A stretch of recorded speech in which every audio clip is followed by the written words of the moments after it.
guys! So, this is the first day and we're going on a cruise sa Anthem of the Seas ng Royal Caribbean dito sa Singapore. Iniwan na namin yung luggages namin dito. So, importante na may bag tags kayo kasi kita niyo yung maraming tao. Yan yung pila na walang bag tags. Then yung mga dumidiretso, nakapag-print na sila. And after that, iwan mo lang doon very quick. Pasok ka na dito. And this is the cruise terminal. Located siya sa Marina area.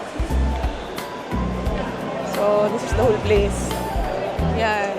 So, arrival windows. May the key, star, pinnacle class. Dito tayo sa 12. So, natapos na kami mag-check-in and it took us 20 minutes sa lahat. So, nag-check-in ng gamit. Tapos, pumunta sa immigration, every single thing. Sobrang bilis lang ng process. As compared dun sa last year kasi namin umabot kami ng parang mga half an hour. So, prepare nyo yung set sail pass and passport nyo dito. Kasi kino-collect nila yon bago kayo sumakay. Para in case may mga immigration sa mga stop, ganyan, sila na mag-asikaso. So, yan na siya. Pakita sa inyo, malapit-lapit na kami! So, mga isang pair ng zigzag to. Yan na, papasok na. Yan, nakapasok na kami. Oh my gosh, guys. Bawal pala mag-video doon sa kanina. Hi! Ay, nostalgic. Paskong Pasko na, guys. So, nakakaamoy ako ng balloon drop dahil dyan. Naamoy nyo ba yun? Naamoy ko yun. Sorrentos yun. I'm so happy. Nakabalik na rin, finally. So, our first agenda is ayusin namin yung schedule, mag-book sa app, and magla-lunch. Nandito tayo ngayon, guys, sa Windjammer, and we'll be having our lunch here. Isa to sa mga free dining venues ng Anthem of the Seas. And lahat ng mga nakikita nyo dito, guys, is already included in your cruise fare. Binayaran nyo na to umpisa pa lang. And hindi lang to yung free. Sobrang dami. May fine dining pa, cafe, pizzeria. All in na yun, guys. Even hindi nyo na kailangan kumuha ng mga specialty packages or mga drinks kasi solved na ito pa lang.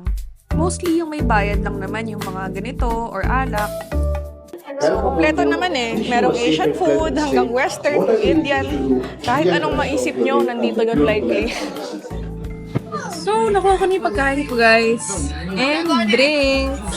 So, unang pagpasok nyo dito, unahin nyo agad i-book yung mga tours, attractions, mga experiences, theater, ganyan.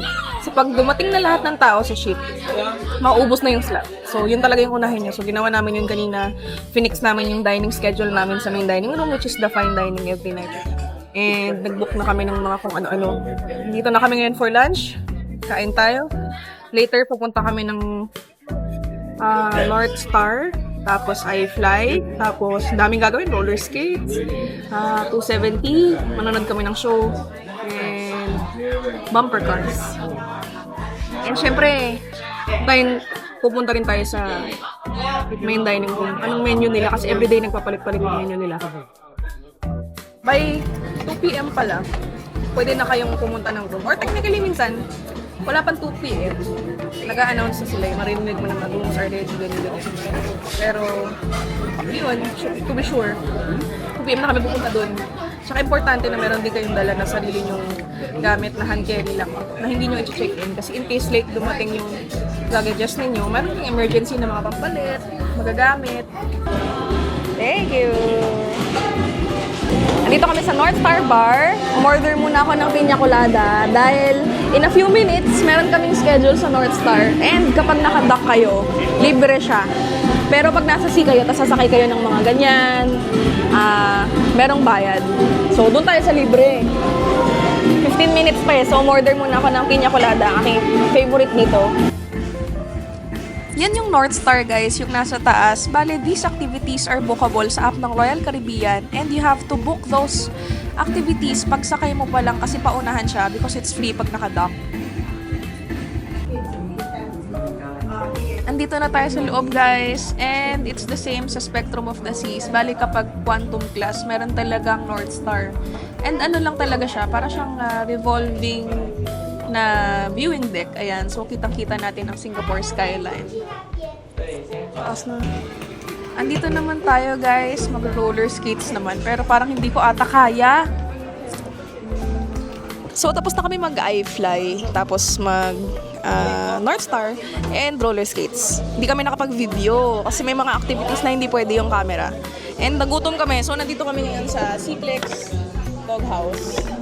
Meron silang mga sausages, hot dogs, and sandwich. Kumuha muna kami sa sandwich. So, dito na ako sa room, and room tour muna tayo guys. Pakita ko sa inyo. We are staying in a balcony cabin, and this is our bed. Meron dito big TV. Ayan siya from the inside. Yan, meron tayong king size bed. Toilet nandun, later na lang. And my favorite, na tayo sa balcony. Ang ganda ng view namin guys. So, ayan ang balcony namin. May view ng MBS and the Marina Bay. Ang ganda. So, meron tayong cabinets and more cabinets, drawers, more drawers, more drawers. I mean, hair dryer. Oops, sorry. Hair dryer, tissue. Meron ditong refrigerator, water. Yan. And the toilet. O natin ang lights. So this is the toilet. Hindi naman siya sobrang laki, pero hindi rin siya maliit. So mga 2 PM nag-announce na sila na pwede na pumasok sa room and nandun na yung luggages. You will get your SeaPass card sa labas ng pintuan pag nag-announce na sila. Yun yung pang keycard entry nyo ng room and pang bayad ng expenses sa ship. And that's it for our room tour, guys. And ayun lang. Ano pa ba? Kung meron pa akong madadagdag dito, idadagdag ko. Mamaya ulit. So, dito na kami sa main dining room, guys. Dinner time. Ayan, sinaserve na yung mga pagkain namin. Ayan. Starters. So, meron kaming cheese plate. Ayan. And escargot, my favorite. Tapos, crab cake. Starters pa lang yan, di ba? Kakabusog na. Kain.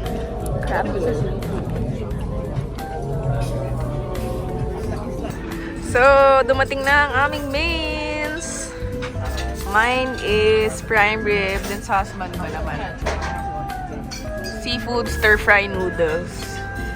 Yan, let's eat. Sana kinagat mo na lang ang baka version 2. Diba? Remake. Charot, medium rare yan. Matagal kasi niluluto yan eh. Pero red yan, pero luto pa rin yan. Okay, kain na ako.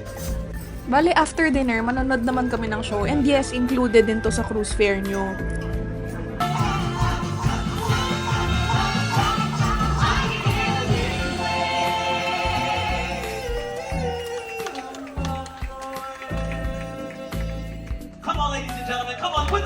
So, tapos na kami manood ng show and dito kami ngayon sa Royal Esplanade dahil merong gaganapin na parang Christmas na event. So, ayan, may caroling tayo, balloon drop.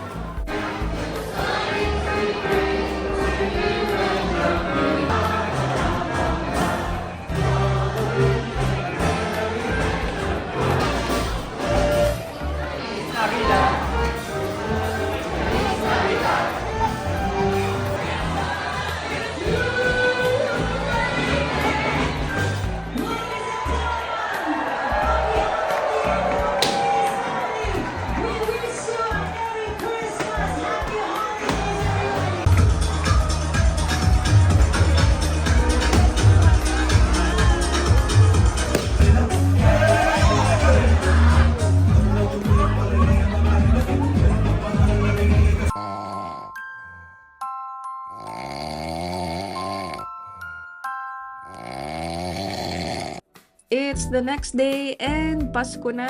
We are having brunch dito sa main dining room and tignan nyo naman yung view guys. Ang ganda, napaka-relaxing. Dahil hapon pa naman kami magdodock sa Malaysia, naisipan namin na mag-book ng bumper car slot and you can book this app ng Royal Caribbean and you have to be connected pala sa wifi ng ship para makita nyo yung mga schedule. This is also free. Tapos na kami mag-breakfast. This is day 2. And We are at Solarium. Kumuha kami ng ice cream dun kanina sa labas. And nandito lang kami to chill. Nag-bump car din kami. Today is Penang ang location na pupuntahan. I'll show you around sa Solarium. So this is an adults only area.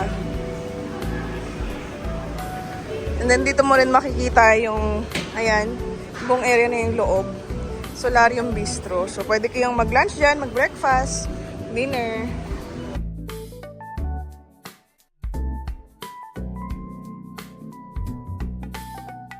And then sa gilid, meron ding parang outdoor na parang lounge. Kasi yung solarium is temperature control. Ay!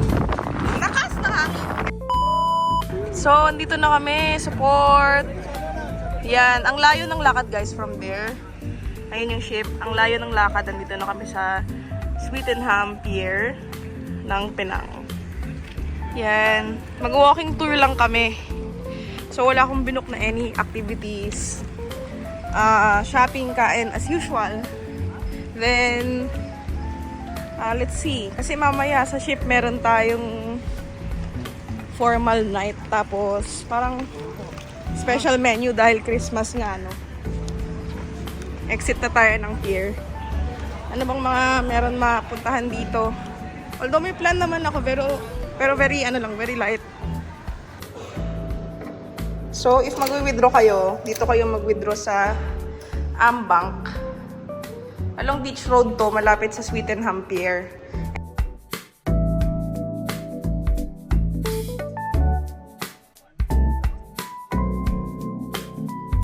So, tapos na kami mag-withdraw sa Ambank.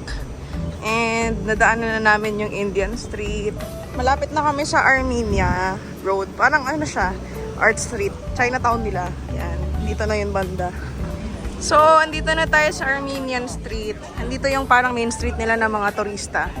And may mga parang street art dito. And may mga rickshaw. Parang nung nagpunta tayo ng Hulaka, meron ding mga rickshaw doon. And may mga nagpipicture. Daming tao, guys. Ayan, may mga pasalubong. May mga cafe din dito if napagod kayo, nauuhaw na kayo. Kasi to be honest, medyo malayong lakad siya, pero maganda naman. And tipid, di ba? Nandito kami guys sa Penang Chendol. Yung famous na Yocho sa Penang Road. Ayan no. Very historical siya. 1936 pa siya. Modern na rin kami. So ito na yung Chendol. Simple lang siya tignan guys, pero grabe, it's the bomb. It's the goat. It's really good. Siyempre pag pumunta kayo ng Penang, order din kayo ng bukod sa Chendol, yung Kway Chow. So may dumating din bago. Ito yung parang stir fry nila na kangkong, kopya. Yung version nila ng lumpia. Sarap ng Kway Chow nila guys. Tsura pa lang. Tapos na kami kumain.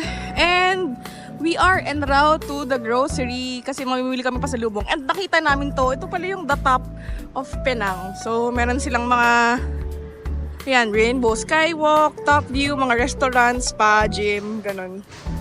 And now, ending our Penang trip. Namili na kami ng mga pasalubong dahil babalik na kami ng ship. Sayang naman kung di kami makapunta sa formal night and sa pa-dinner nila. Bayad na tayo and let's go back. So, dito na kami sa ship and ito na, holiday dinner na sa main dining. So, deck the holidays. Ang menu natin. So, marami yan. Papakita ko later anong mga kasama. Ito na yung special pa dinner nila. And umorder kami ng Prosecco for a celebration. Siyempre, Merry Christmas, everybody. Happy holidays. So, dumating na yung food namin. Nandito yung beef Wellington, ham, turkey. Saan yung turkey? Ayun, yun yung turkey, sorry. So, ito, turkey, Hanukkah roast beef, ham, beef Wellington, and truffle risotto.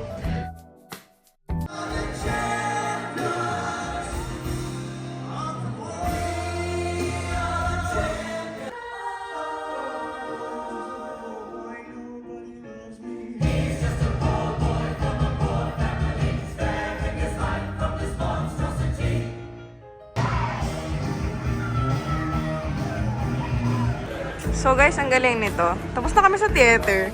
Nakita ko lang to dito sa Royal Esplanade. So ilalagay mo yung hand mo dyan. Tapos madedetect niya na yung pulse mo. Nagiging part na siya ng chandelier. Try nga natin to kung gagana.